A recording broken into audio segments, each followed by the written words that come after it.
February 1945, Luzon, Philippines. A Japanese officer raises his sword and screams the order to charge. Behind him, 200 soldiers surge forward through the pre-dawn darkness. Bayonets fixed, voices raised in the battle cry that had terrorized Allied troops across the Pacific for 3 years. They've done this before.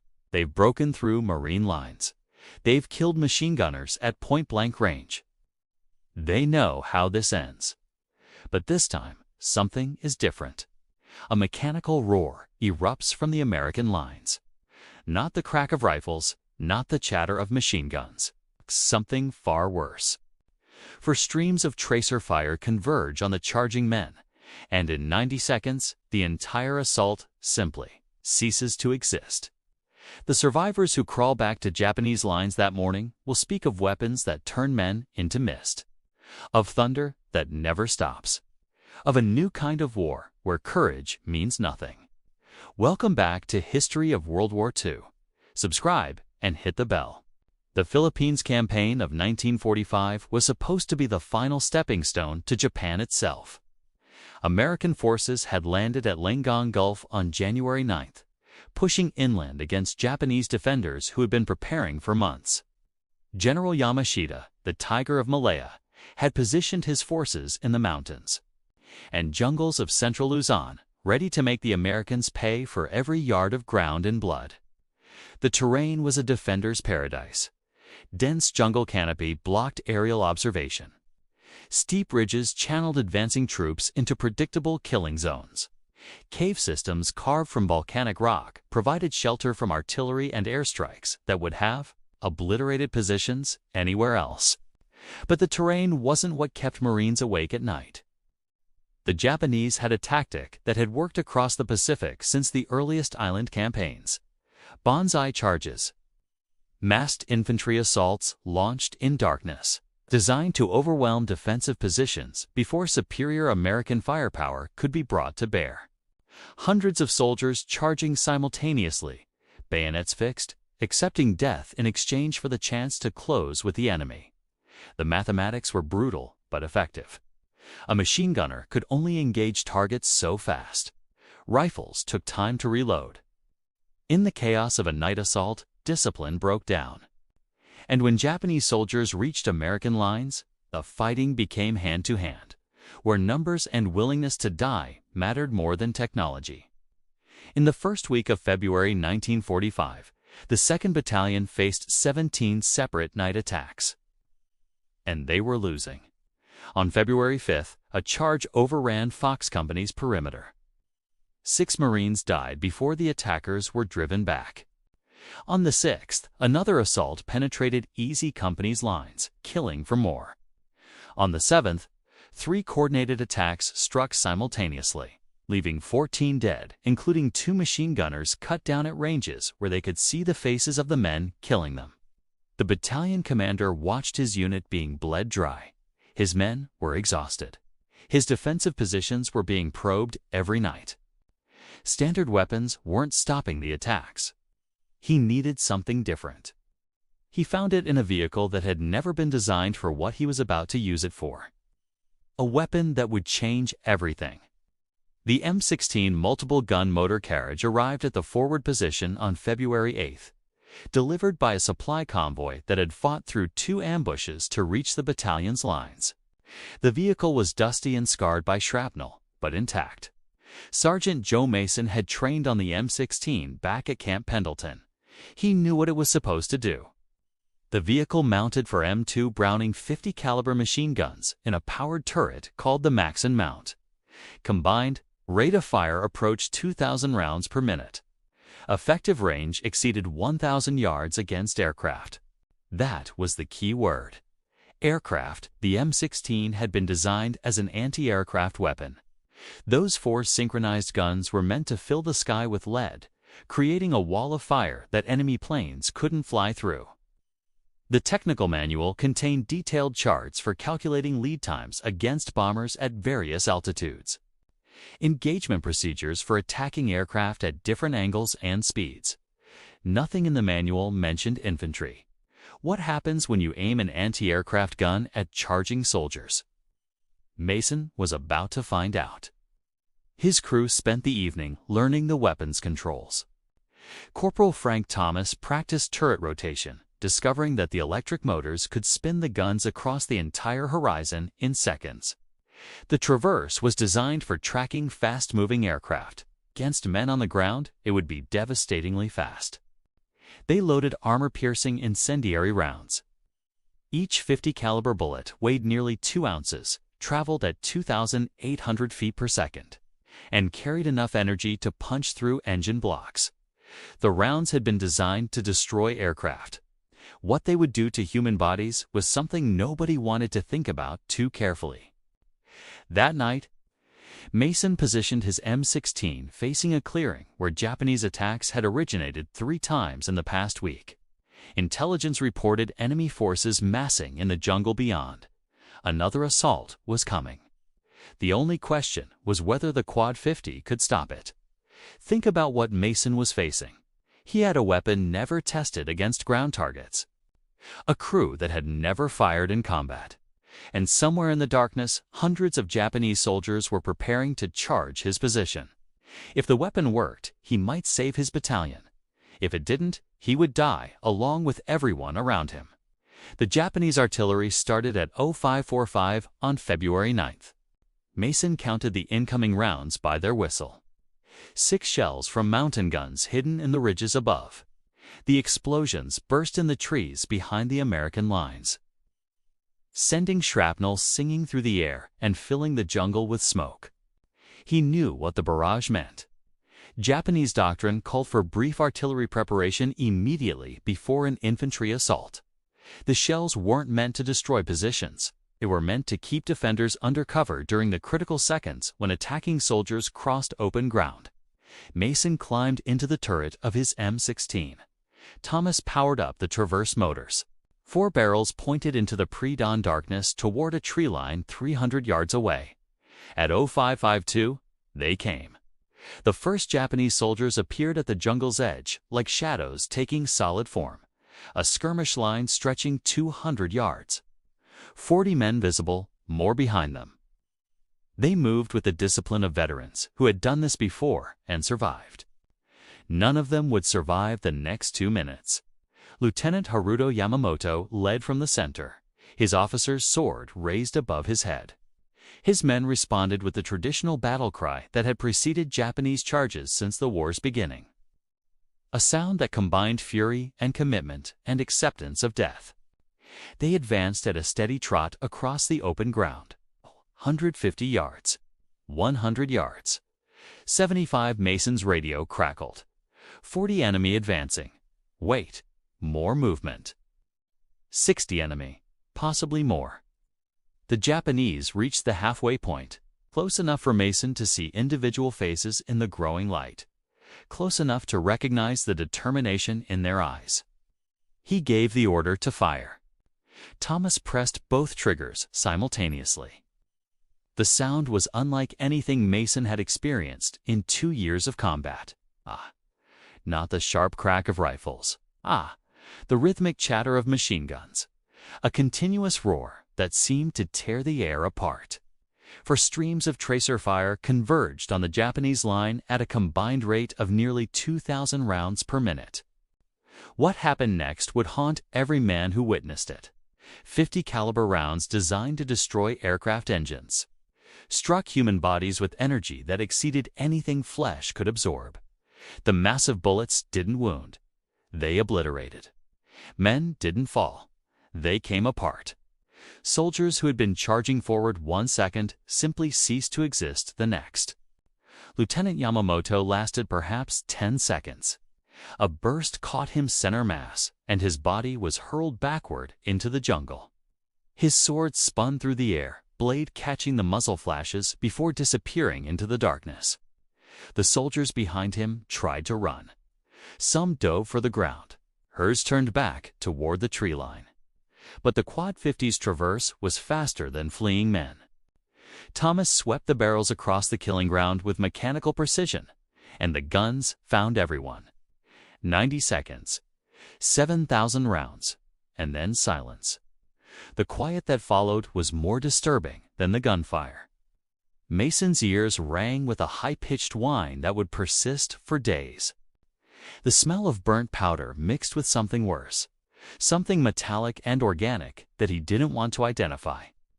Dawn broke over the mountains, revealing a clearing that looked like it had been struck by artillery rather than small arms. The Marines who advanced to check the killing ground reported conditions that made combat veterans turn away. The concentrated fire had done things to human bodies that defied description. Identification of individual casualties was impossible. The Japanese assault force had ceased to exist as recognizable remains. But here's what mattered in those moments after the guns fell silent. Not a single Marine had been killed. The attack that should have cost American lives had been stopped cold. Word spread through the battalion within hours. And then it spread further. Imagine being a Japanese soldier that morning. You're preparing for another assault. You've survived charges before. You know the risks. But you also know that determination and numbers can overwhelm machine gun positions if you're willing to accept casualties. Then a survivor crawls into your camp. His arm is shredded. His eyes are empty. And he tells you about weapons that kill faster than you can comprehend, that turn men into mist, that make courage meaningless. What would you do? Sergeant Major Akira Suzuki received the first survivor report at 0730. The private who delivered it was barely coherent. His left arm hung useless, torn by .50 caliber fragments. He babbled about American guns that fired like continuous thunder, about soldiers who simply vanished, about death that came so fast nobody could even scream. Suzuki had served 20 years in the Imperial Army. He had fought across China, Malaya, and the Dutch East Indies. He had seen every weapon the Allies could deploy. He had never heard anything like this. By noon, similar reports were filtering in from observation posts throughout the mountains. Each described the same impossible weapon: guns that fired thousands of rounds per minute. Fire so concentrated that entire squads were destroyed in seconds. Death that came faster than the human mind could process. The psychological damage was just beginning. Colonel Tishi Yamada convened his staff that afternoon in a cave complex carved from solid rock. The officers who gathered represented Japan's finest military minds. Veterans of campaigns across the Pacific. Men who had adapted to every American advantage through superior tactics and willingness to sacrifice. The intelligence they reviewed challenged everything they believed. Lieutenant Kenji Tanaka had watched the massacre from an observation post 500 yards away. His report was clinical, delivered in the flat voice of a soldier describing tactical realities he couldn't change. The American weapon was a modified half-track, mounting for heavy machine guns. Effective range exceeded 600 yards. Rate of fire approached 2,000 rounds per minute. Traverse speed allowed simultaneous engagement across a 200-yard front. But Tanaka's technical analysis wasn't what concerned the assembled officers. What concerned them was what he said next. Traditional Japanese infantry tactics relied on soldiers' willingness to accept death. A man who feared nothing could accomplish what technology couldn't stop. Courage had always been Japan's ultimate weapon. But the Quad-50 made courage irrelevant. It killed too fast, too completely, too indiscriminately for individual valor to matter. The bravest soldier in the Imperial Army would die exactly as quickly as a coward when those 4 guns found him. That realization struck at the heart of everything Japanese military philosophy was built on. The nightmares began on February 11th. Private Ichiro Watanabe woke screaming at 0200 hours, his cries echoing through the cave system. He hadn't witnessed the Quad-50 massacre, he'd only heard the stories. But those stories had infected his dreams with images his mind couldn't process. Suzuki silenced him with a blow to the head, but similar incidents multiplied throughout the following nights. Exhausted soldiers jolted awake from sleep that offered no escape from the mechanical thunder. Men who had endured artillery bombardments and flamethrower attacks found themselves unable to function after merely hearing about weapons that killed without warning or meaning. What do you do when your enemy has a weapon that makes your entire philosophy of warfare obsolete? The answer for many Japanese soldiers was something that would have been unthinkable weeks earlier. Sentries abandoned their posts rather than risk exposure to weapons they couldn't see coming. Patrol leaders falsified reports rather than venture into areas where American half-tracks might be waiting. The collective will to fight began crumbling from inside. Radio operators used coded language to avoid speaking directly about the American weapons. Thunder gods, iron demons. Phrases that reflected the breakdown of rational military thinking in the face of technology that seemed almost supernatural. The Japanese military had built its identity on the belief that spirit could overcome material disadvantage, that a soldier's soul was stronger than any machine. That Bushido, the warrior's code, provided power that Western technology couldn't match. The Quad-50 destroyed that belief in 90 seconds. Colonel Yamada ordered another assault on February 14th. He had no choice. Higher command demanded offensive action. Withdrawal wasn't authorized. His only option was to test whether modified tactics might succeed where conventional charges had failed. The plan called for a night attack along multiple axes, small groups advancing through the jungle instead of massed formations. Sappers carrying magnetic mines that might disable the American vehicles. Infiltration instead of frontal assault. 200 soldiers moved out after midnight. They advanced in dispersed groups, maintaining intervals designed to prevent mass casualties from concentrated fire. Officers carried anti-tank mines that could destroy the half-tracks if they got close enough. They wouldn't get close enough. American observation posts detected movement at 0300 hours. Flares burst over the jungle canopy, illuminating soldiers who suddenly found themselves visible to gunners who had been waiting. 3 M16 half-tracks opened fire simultaneously. The dispersed formation that was supposed to prevent mass casualties simply meant the killing took longer. Each group of soldiers was engaged separately, destroyed in sequence as turrets traversed from target to target with mechanical precision. The sappers died 200 yards from vehicles they had been sent to disable. Officers with magnetic mines never got close enough to use them. The assault lasted 45 minutes. When the firing stopped, over 160 Japanese soldiers were dead. American casualties, 3 wounded, none seriously.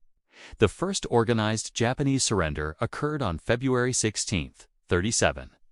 Soldiers emerged from a cave complex under an improvised white flag. A torn undershirt on a stick. They had endured 72 hours of indirect fire from Quad-50 weapons positioned almost a mile away. Armor-piercing rounds had penetrated rock barriers that should have stopped anything. The platoon leader was a veteran sergeant with campaign ribbons from across the Pacific. He had fought at Guadalcanal and Bougainville. He had survived attacks that killed men on either side of him. His courage had never been questioned. Through an interpreter, he explained why he had surrendered.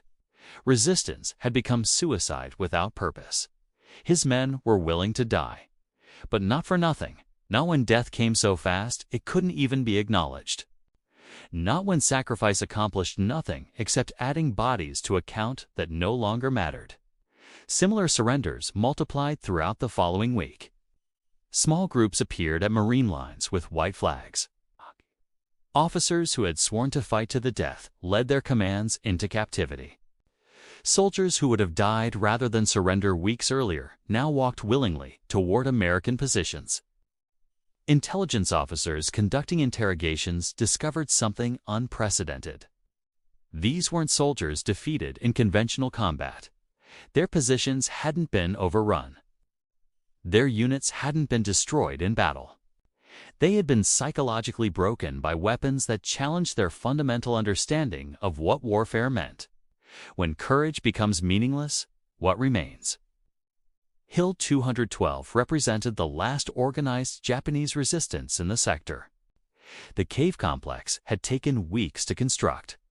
Tunnels carved from volcanic rock, reinforced with steel beams, connecting to firing positions that commanded every approach.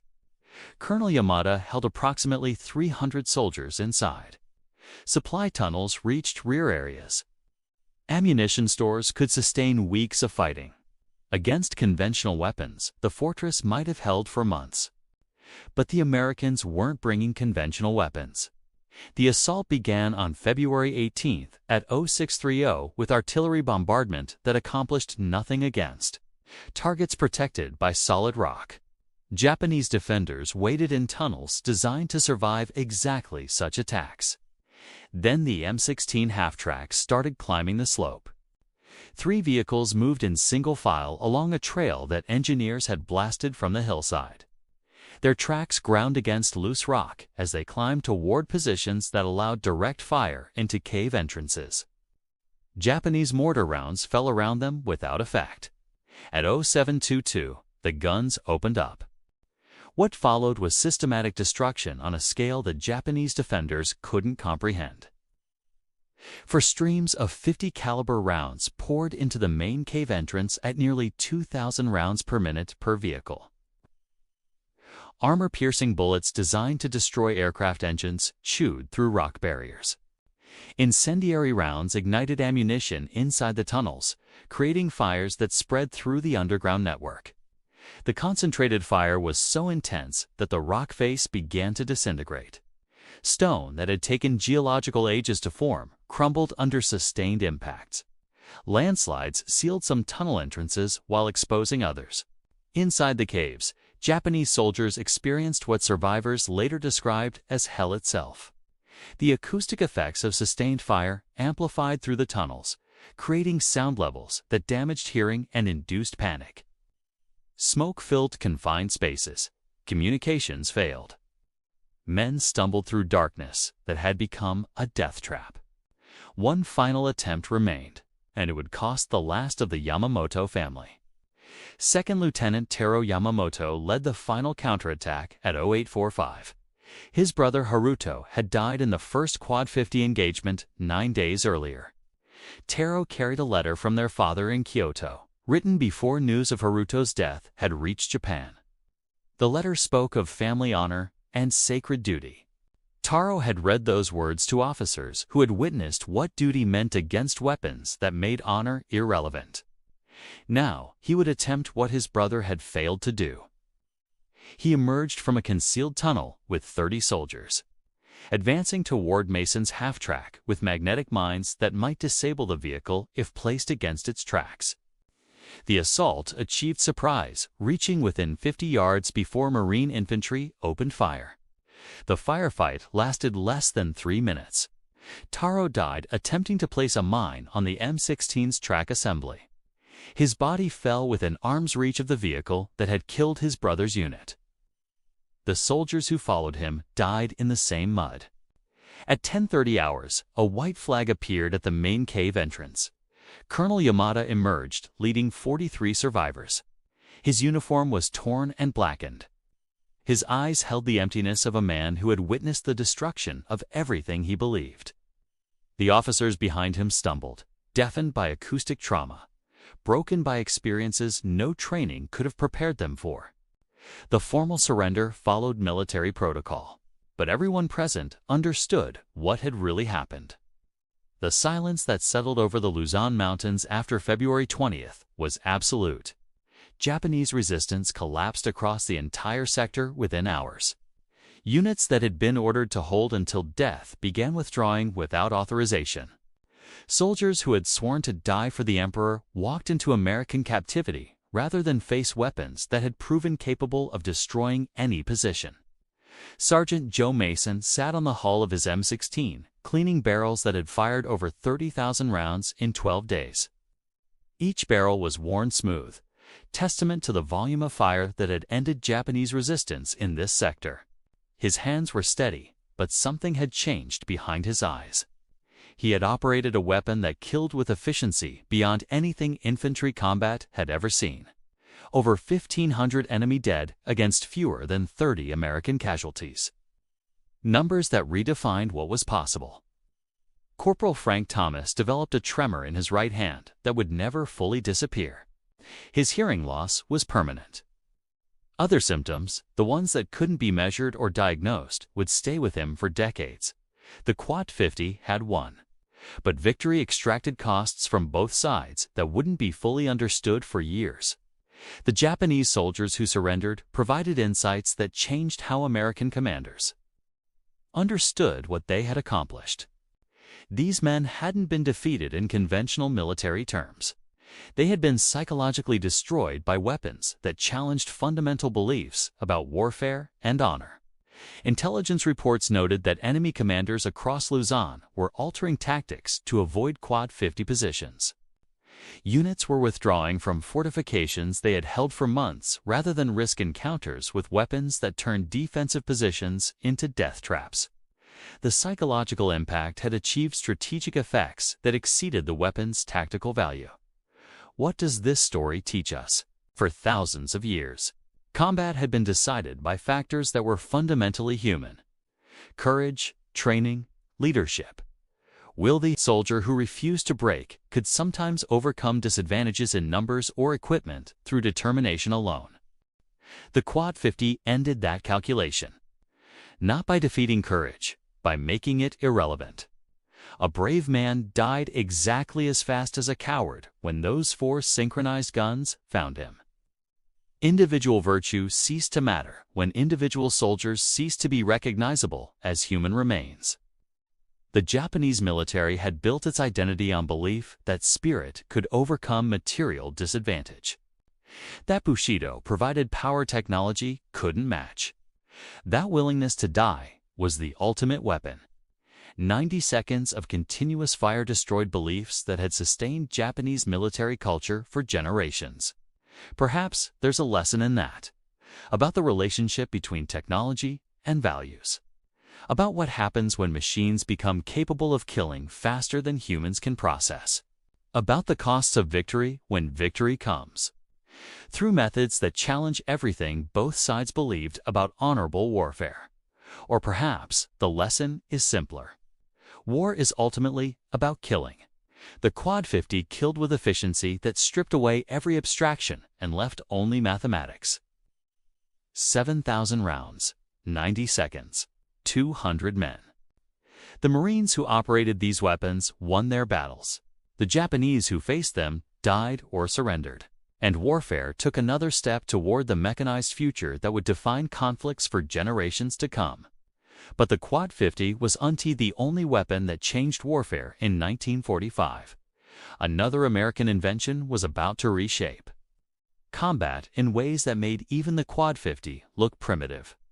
A weapon that turned night into day and made hiding impossible. That story is coming next. February 1945. Luzon, Philippines. A weapon designed to shoot down aircraft was turned against charging infantry. In 90 seconds of continuous fire, 200 soldiers ceased to exist. And the survivors carried back tales that shattered Japanese morale across an entire sector. The Quad-50 didn't defeat the Japanese through superior tactics or strategy. It defeated them through pure technological dominance that made courage, training, and willingness to die completely irrelevant. Some of them surrendered. Some of them died. All of them faced a truth their philosophy had never prepared them for. Sometimes the machine simply wins. If this story changed how you see warfare, watch how the M1 Garand changed combat in WW2 next. Like, subscribe, hit the bell. Thanks for watching History of World War II.